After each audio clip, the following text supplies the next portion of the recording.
Hindi ko kasalanan na hindi mo. Hindi marunong maging presidente ang nakaupo. Kasalanan ko ba yun? Hindi. At sinasabi ng mga tao, kasalanan mo kasi hindi ka tumakbo, ikaw sana yung presidente, hindi siya. What can I say? Maaga ako nagsabi na hindi ako tatakbo for president. May madaming mga negative tungkol sa listahan. Okay, sorry. Yung pag-iisip, meron yan silang sariling kapasidad, meron yan silang sariling damdamin. Yun yung unfortunate part noong announcement ko noong January 2021 na hindi ako tatakbong president. Walang naniwala kasi sinabi nila gagawin lang niya kung yung ginawa ng tatay niya. Hindi. Desisyon ko yun na hindi talaga ako tatakbong president.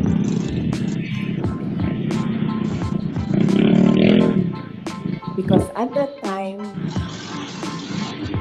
ang gusto ko, pangarap ng lahat siguro na mayors, maka 3 consecutive terms ka as mayor. Okay. So, klaro na yun. May questions doon? Yes, ma'am. Martin.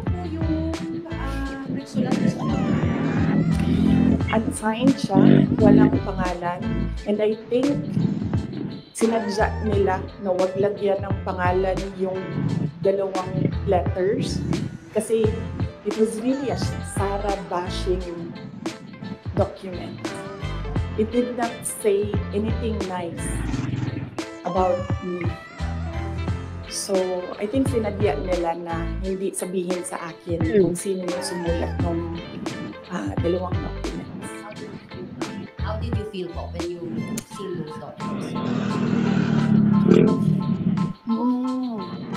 Wala naman akong problema sa sarili ko.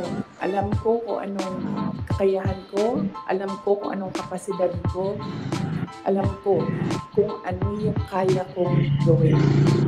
So kung ano man yung sabihin nila ng dalawang tao na yon, hindi siya makaka-apekto sa akin. Meron, yes, yun. Sige. Good morning, Michael Freitas. Why are you telling all these details to us now? What's the context? Ang context nito is the sit down that I promised everyone.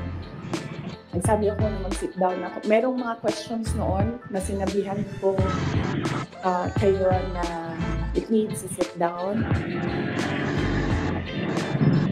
Pin-off ko yung sit down na yun.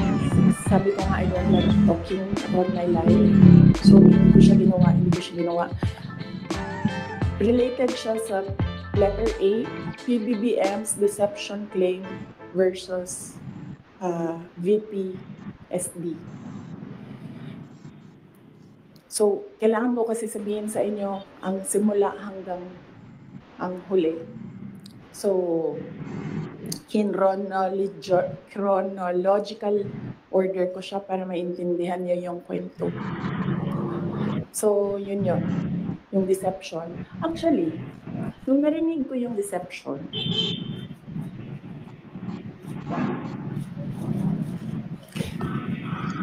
naisip ko pa, hindi ko na siya sasagutin. Kasi, for the love of God, presidente ka na. Importante pa ba yung nararamdaman mo? Di ba kapag presidente ka, hindi na importante yung pagod mo, yung luha mo, yung fatigue mo, yung stress mo. Hindi na siya importante. Because when you are president, importante dyan yung nararamdaman ng taong bayan. Yung bansa. Yun yung naisip ko when I heard it na parang talagang may panahon ka mag-isip about deception ng isang babae dyan. dami mong oras. Hindi ba dapat iniisip mo na yung mga taong gutom?